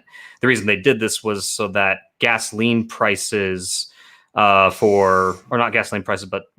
gasoline supply for trucks and transportation of goods could be routed to ports and other areas where they can deliver goods to the front lines. They wanted to basically just try to prioritize war efforts and allow schools to continue to function without needing to provide transportation for any supplies. And so later that same year in 1943, Congress passed legislation that also permitted $50 million to be spent on this program, and appropriated the same cost for the following 2 years to allow for more school lunches. And some of the states quickly became opposed to the idea of voting for the annual budget for school lunches out of fear that Congress would eventually let the program just die, and which led to the support of a more permanent fund system. And so at this point in time, a senator of Georgia, Richard Russell, became interested in expanding that program shortly after food surpluses started to just be given away for free due to the negative effect on the market. Mm-hmm. And there were several reasons due to the partially due to his constituents, partially due to poor children across America struggling to get food to eat, and also the kind of push for more military elements that wanted soldiers to get plenty of nutrition, because a lot of the soldiers they tried to recruit had suffered malnourishment during the Great Depression, during the drought, just a decade earlier. And they actually weren't exactly fit for war. There was a huge push to try and standardize food for a lot of these children. And so with enough pressure from the House and Senate members, the Richard B. Russell National School Lunch Act, or the NSLA, was signed by President Truman in 1946. And under this act, the $15 million budget was granted annually. And that same year, the National School Lunch Program was founded to oversee it. And then to kind of jump a little bit forward in time, but this is an important part to also explain kind of how the NSLPs evolved into what it is. In 1966, the Child Nutrition Act was signed by President Lyndon B. Johnson, and this act was granted to be supplementary to the National School Lunch Program. It provided federal funding assistance towards non-food purchases for food service equipment in schools. And this legislation was later established in the school breakfast program, which was a federally assisted meal program that provided low cost or free breakfast to children in public and nonprofit schools, as well as child care institutions. And the primary goal for the CNA, or Child Nutrition Act, was to provide nutritional, well-balanced diets in school lunches. And to kind of give an idea of how far it's expanded today, most school lunch models are based on the Department of Agriculture's 1995 Dietary Guidelines for Americans and the National Research Council's 1989 Recommended Dietary Allowances as accepted resources for nutritional growth in kids. And it's estimated about 29.6 million children are being provided low cost or free lunches daily. It's also estimated that the cost for free meals the NSLP provides is estimated around $14.2 billion annually. So, yeah, school lunches when I was in elementary school in the 70s were terrible. Mm-hmm. This truck would show up from the central kitchen, right? And it was this, they flapped, it was like a big truck, and it had these packets of these like aluminum trays with aluminum foil over the top, and inside would be whatever your stuff was. You'd have that plus your milk money, and then they would give you like something that pretended to be a hamburger, but it was like no hamburger you'd ever seen before. It was like some sort of greasy mystery meat. It was not good. It was not particularly good, but for a lot of people who were super poor, they would get that for very little. It just feels like, with all the assistance programs that were out there, is this really the best way to go about solving this problem? Yeah. Because I don't think I think back then they were only spending like $1 something per lunch. I mean, it was pretty cheap. Yeah, it wasn't that expensive. And again, I'm partially wondering if also is because maybe they got rid of too much food eventually and then started having to pay more money for food. Because again, they did this during a surplus. But I mean, the program really just has blown up over the years in comparison to what it was. So, well, I think everybody wants the poor kids to be able to eat. Well, almost everybody, right? I mean, but then the question is, what's the best way to go about that? Is it to give money to their shitty parents in hopes that they'll feed the kids? Or, once you've got them at school, just making sure they eat lunch might be a thing. Because if you go to work, right, and you're working an 8-hour day doing something, you get a lunch break. Everybody gets a lunch break. The kids are going to eat lunch at some point anyway. So do they bring the lunch with them, or do they buy it from the cafeteria? I mean, we brought this up before because I'm kind of libertarian. I hate these government programs that start and then just get bigger and bigger and bigger. And that's what this thing has done. It just gets bigger. It never gets trimmed. Nothing ever happens because, of course, won't you think of the children? And the quality gets worse and worse and worse. The quality you can see how the bare bones of this, because I think we're pretty much on the same page that these programs did at one point serve a very good purpose, especially around the wartime stuff, just to make sure these kids across the nation aren't starving and are getting basic nutritional needs while they're at school. But there's somewhere along the lines, and I don't want to say too much because that's going to be touched on in subsequent weeks. There seems to be something happening that's causing them to lose quality, increase costs, and it's not working anymore. And a lot of people are getting really rich off of something that's not a very good program. Yeah. Well, yeah. And this is the thing too, is it's like the way that, I mean, it sounds like initially too, the way the program was handled, especially when the military was kind of in charge. I mean, the military had to do a kind of a national food system, but at the same time, they also seem to be more inclined to let school districts and other areas handle it themselves. Yeah. Well, local needs, because obviously if you had a bunch of students in a rural area where these kids were going to leave and they were going to be a lot more active, maybe helping around the farm and doing stuff, they may be burning off more calories than the kids that are in some other place. Mm-hmm. So you want something that's appropriate for the region, and there may be changes in terms of like which types of things the kids want to eat, because when we talk about school lunches, one of the things you hear when they try to justify serving the kids shit is, well, we tried serving them something that didn't suck and they just threw it away, and we don't like seeing garbage cans full of good food being thrown away.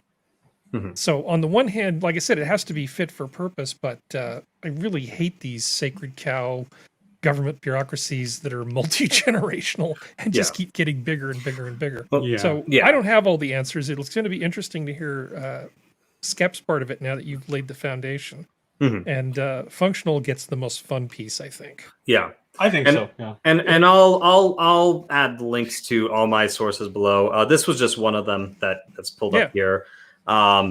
Unfortunately, like I said, one of the links appears to be dead. I'll still add it anyways on the off chance that maybe somebody can figure it out or figure out where it would go. Maybe I can find it on like an archive site, but I'll see what I can do. But in the meantime,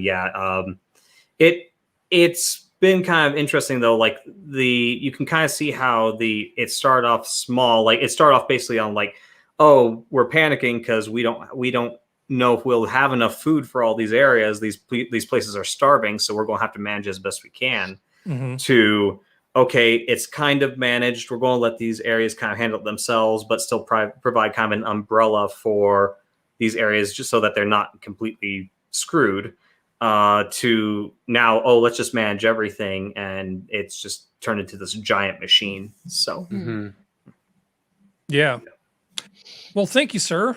I appreciate part 1, and next week we will do part 2. Yep. Let's see. So there was a go ahead. Just to note, there, in our various research, there are other programs in other countries.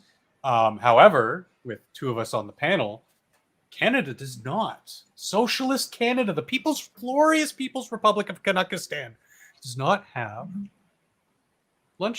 school lunch programs. It is not. I was just thinking that because my first school I went to was in an area that encompassed, which would be like a bunch of kids who would have been benefited for something like this, and we did not. There is, however, I know, I don't know if it still exists, but while I was in high school, one of our counselors was a huge advocate for, I think they were called like 10 cents breakfasts. It was a program up on the island that provided breakfast. It was a nonprofit, not through the government, that provided breakfast for elementary and primary age children, because apparently there is lots of horrendous child poverty on the island that's hidden. So that's the only food program I know. I'm sure there are more. Yeah. Oh, Winnipeg has one.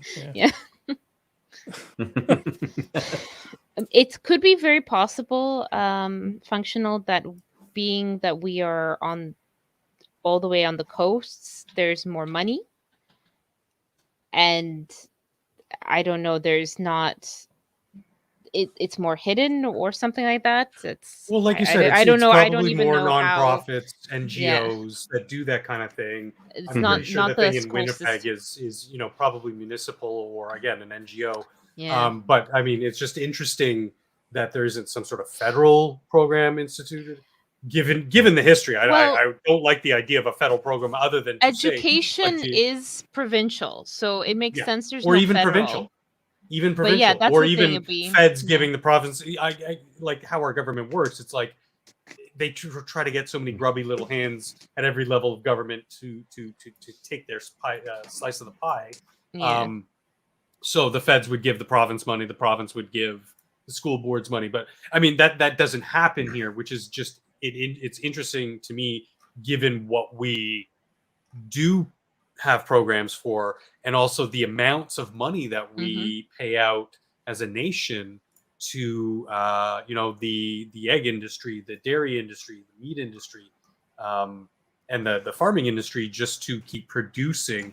I'm pretty sure schools do pay or they are given rebates to recoup some of the cost, the tax burden of running these things. But as far as I know, there's no like national programs like we'll talk about it in next one. Places like France and Germany, the UK, blah blah blah blah. Other more advanced Western nations, they have national. They're very small. They're smaller countries, obviously, but again, Belgium, Finland, yeah, Sora. Even if it was a provincial level, I would still go, okay, that's interesting. Yeah, it maybe not federal, but there wasn't any real programs of those nature here. It was interesting. It is. Ugh. I'm sorry, that comment was about Elwyn's childhood with eating off the gym floor. So, there are a number of terrible articles that have come across my desk recently. There's this thing from Forbes, which makes no sense to me. Sorry, go ahead. If there's no supply chain shortage, then how come I can't get my ecstasy and guns? Well, it's because it was all taken. It was all taken in that raid. That's the problem. God damn it, Germany! You let me down again. So in this opinion piece, the thesis is that it's the government's boot on the necks of the market that's actually causing the supply shortages. Now, I don't think that that's wrong necessarily, but I don't think that's the primary cause, because this article talks about inflation, but it doesn't talk about all the money that just got printed and then just sort of handed out. I can't take this article particularly seriously, but if people want to have a look at what a nitwit or sort of a midwit article looks like in these sort of things, I address you to this Forbes article. It's like, how can you talk about inflation without talking about money supply? This is the thing that happens with economists. They get very single focus. That, like, monetarists only think in terms of monetary supply, et cetera, et cetera, et cetera. I hate the fact that it's almost like a religious war thing that happens within economics, where they can only see their particular piece that they study. When you can see several different pieces of this larger puzzle, all affecting the subject at hand. But yeah, I mean, from the articles I've read, I haven't read much on it because it just doesn't. Well, we covered this last week. We actually showed that, what the difference was in the amount of demand and how it was actually fairly small. But of course, Biden just fixes everything. He just waves his hand. Well, why don't you just keep the port open 24 hours a day? This guy does make one good point in here that, that's what the Soviets could have done. How simple. Just keep the ports open 24 hours a day. That'll solve all the problems with the fact that they don't have toilet paper. And they have bread lines. It's just that simple. So I do think there are some valid points buried in here, but it's a very much if all you have is a hammer, everything looks like a nail type of article. Well, and that's the thing that's kind of a little weird, because I know Functional and I are in the same section of the country. It's a continent, whatever. And at least here in West Virginia, I just don't know if we just don't have a very large population, but I'm seeing almost no supply. Like, there's no empty shelves. Yeah, no. There's nothing here. Like, we're having no problem.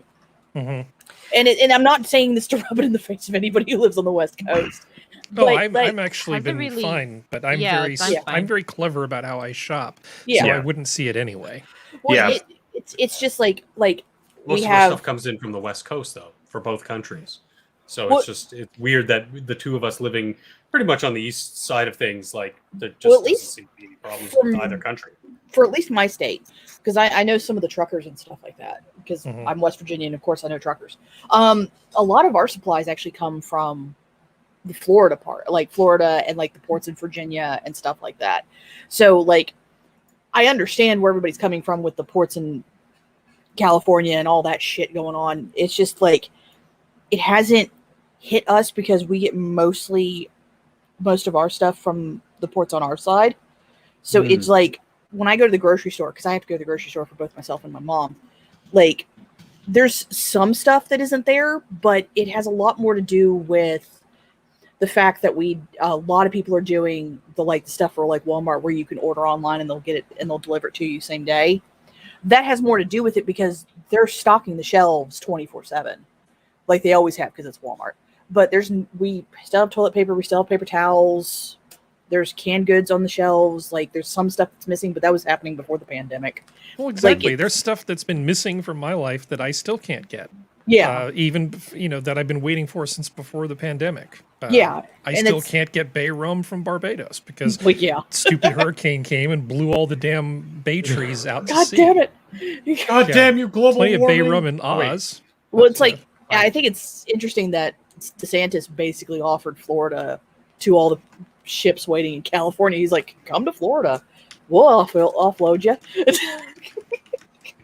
He's like, come to us. I think they're predominantly talking about a lot of stuff that comes in from Asia.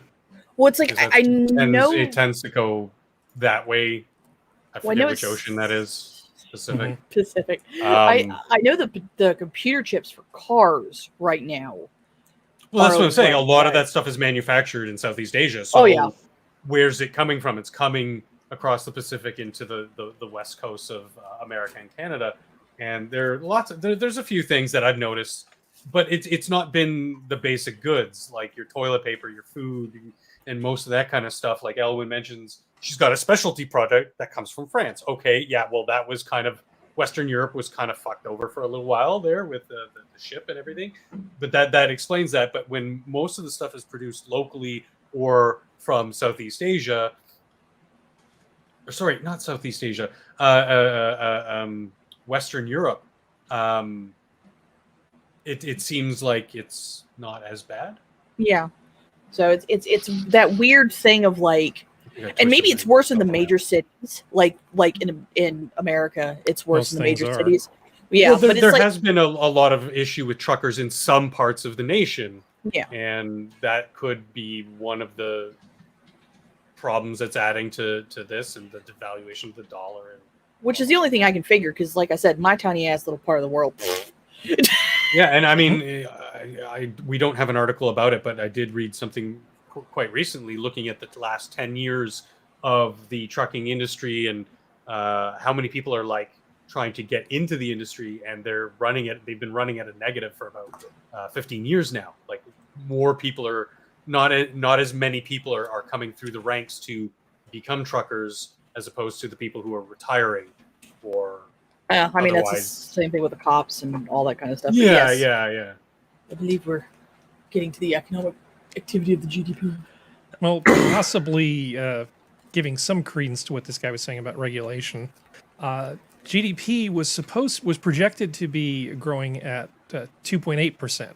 Yeah, and instead we're coming in at 2, which is kind of like, this is a bit of a problem. We definitely don't want that to be an issue now. Consumer confidence was also dropping, which was a bad thing.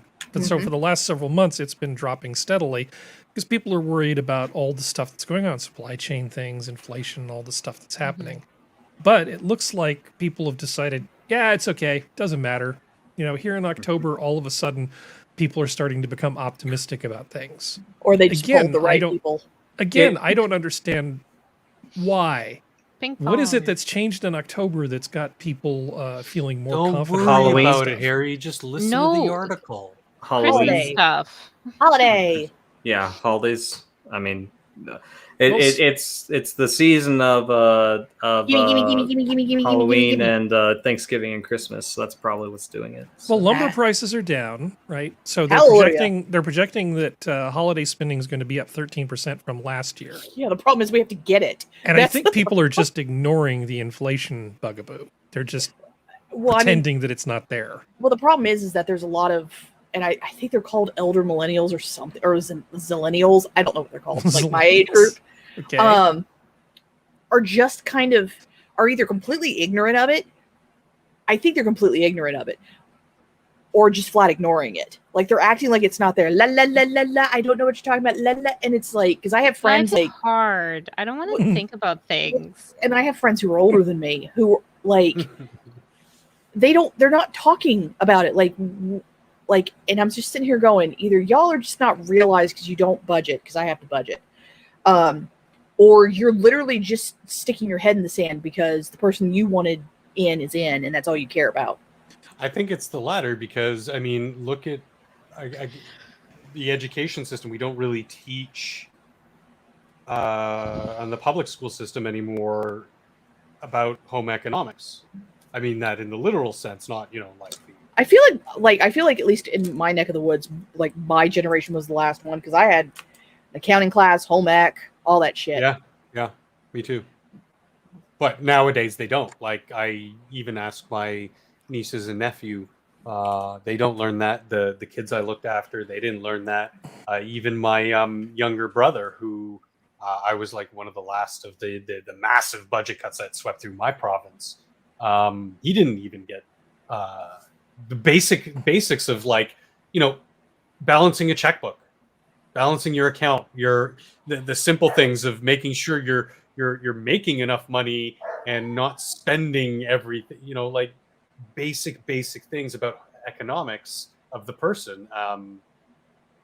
Maybe that plays into a lot of what these younger folk, these babies, didn't have even a base level understanding to sort of inspire them to learn more. Internet's a great tool, but if you don't know what you don't know what you're looking for, yeah, exactly, right. Yeah, like even today, I'm a bit of an economic idiot. I numbers really just never really transcended with me, never really stuck.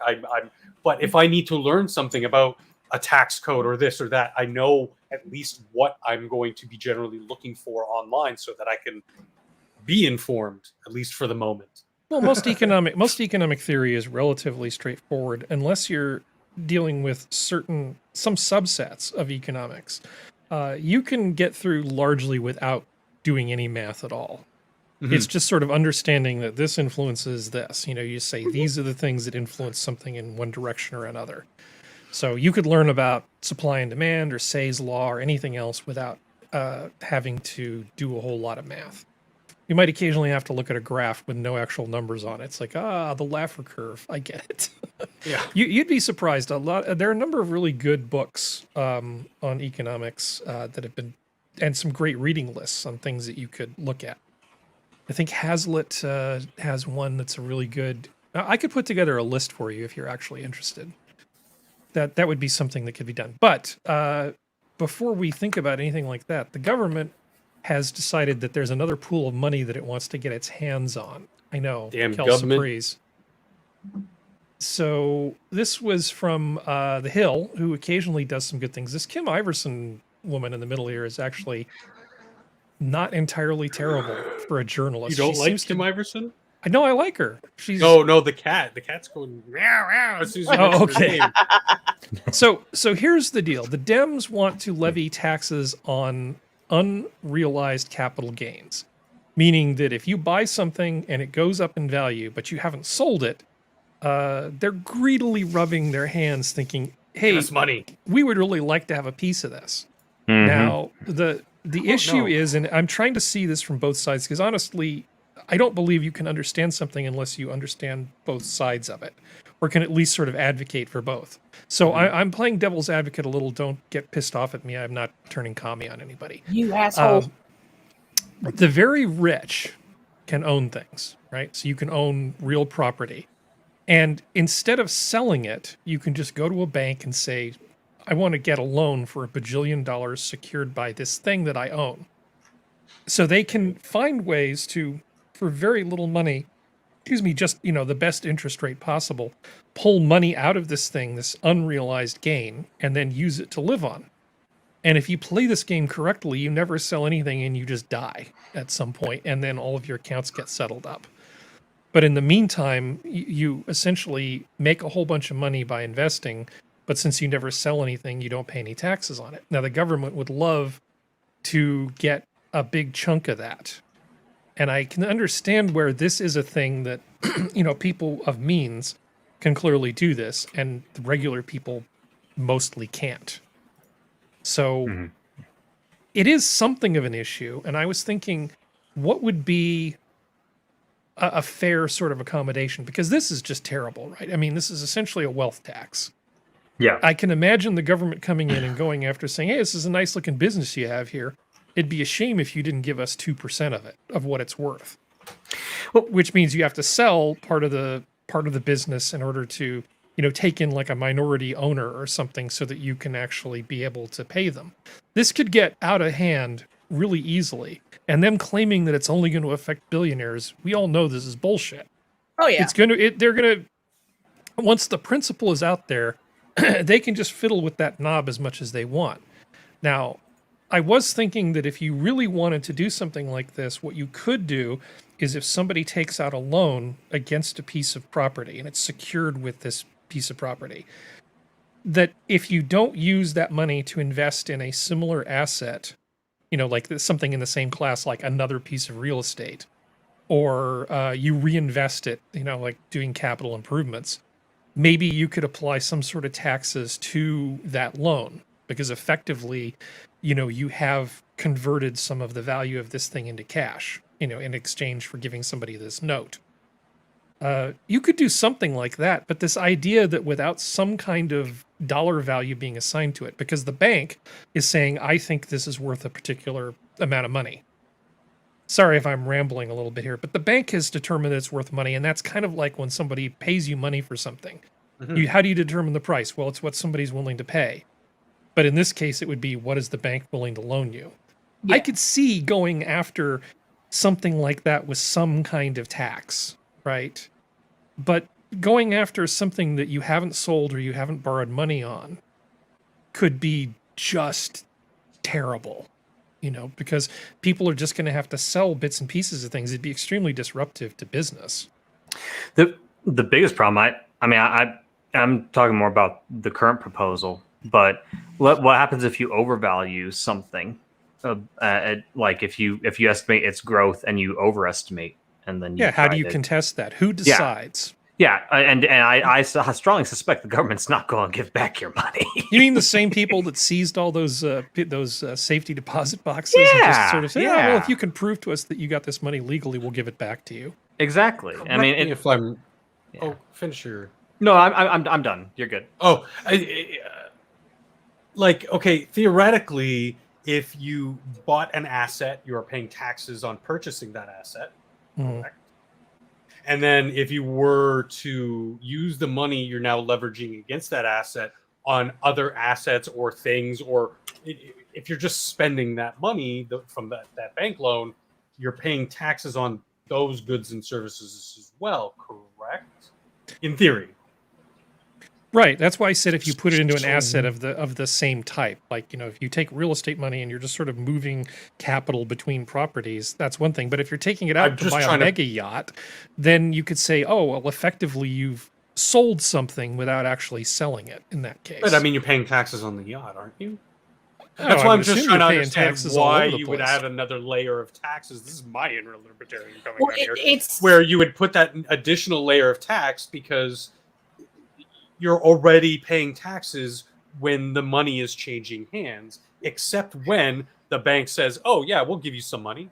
Well, it's like getting a stock. Because you have that asset. It's like buying a stock for $5 and then it goes up to $1,000 and then it goes back down to $5. You have to pay taxes on $1,000. That's what they're going to do. Yeah.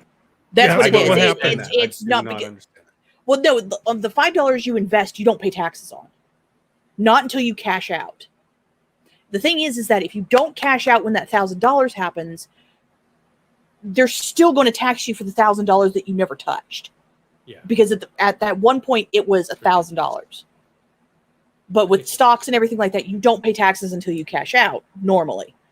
But that's what they're doing. Like they're trying to go out. They want to go after the person who has the $5 stock that goes to $1,000 and make them pay the taxes on the $1,000 without them ever pulling the money out. Yeah, they want you robbed and dying in a ditch somewhere. I think I'm going to go ahead and skip the Atlantic thing because we've already had one Midwit article for tonight. We're running a little short on time. Yeah, we can bring the Atlantic thing back. There is one thing I wanted to bring up here. To make sure that this... So Cape Town is actually killing off a bunch of trees, and I got really pissed off about this. But it turns out that they're a bunch of non-native pine trees, and they're sucking about 14.5 billion gallons of water a year. Yeah, they're an invasive species, and they need to be They're an wiped invasive out. species. So a couple years ago, the taps almost went dry. I mean, really, really close, because Cape Town gets all of its water from rainwater. Yep. It's not a very good system for a huge country, for a huge city. No, it's not. Because they're just dependent on the rain. Rain doesn't fall, they don't have water. They don't have any rivers or lakes or anything that they can really tap into to get this sort of setting up a desalination plant. There's no place else for them to get water. So these trees just kind of have to go. I mean, it's a shame, but yeah, choppy. Bye, Felicia. Yeah, bye, Felicia. This I thought was actually pretty interesting. Kellogg's customer files $5 million lawsuit alleging Pop-Tarts don't have enough strawberries. If you're expecting strawberries and Pop-Tarts, you're an idiot. Well, it's just like the one time when someone complained that Nutella was advertised as a nutritious breakfast food. And school lunches probably is considered one. But Serenity, if they advertise like real strawberry, like, I mean, this is a big thing with the food industry, is that they can make a lot of wild claims that psychologically play into, lying to you, basically. All they have to do is you trademark a company that's real fruit or real strawberry. That's the name. And it just says, all it says is there's real fruit or real strawberry in there. And it just happens to be that it's a company that makes, concentrated, pureed from concentrate plus flavoring fillings. And algae. Eating Pop-Tarts to get fresh fruit is like eating Pop-Tarts to get fresh fruit is like reading Playboy for the articles. I mean, it doesn't make a whole lot of sense. It's like going to OnlyFans and trying to find a girlfriend. Exactly. It's like going to OnlyFans and trying to find a girlfriend. It's not a good strategy. You're just kidding yourself. You're just trying to. So this person apparently, I don't know what there is to say, but it's a class action lawsuit. And they think that this is a thing they can do because strawberries protect your heart, increase good cholesterol, blah, blah, blah. It's like, if you're eating sugary crap, you're just eating tumor food anyway. Just That's not the point. The point is they advertise that this is, real fruit, real strawberries in there. And when less than, I think it said, the article said less than 2% of 2% or something, is actual strawberry, then let's start taking it to these companies who are basically lying to us about the food we're ingesting. I don't care that it's Pop-Tarts. I just obviously any sane person wouldn't look at Pop-Tarts and be like, yeah, that's a real source of fruit. But if they're advertising that there's real strawberries, that's the problem.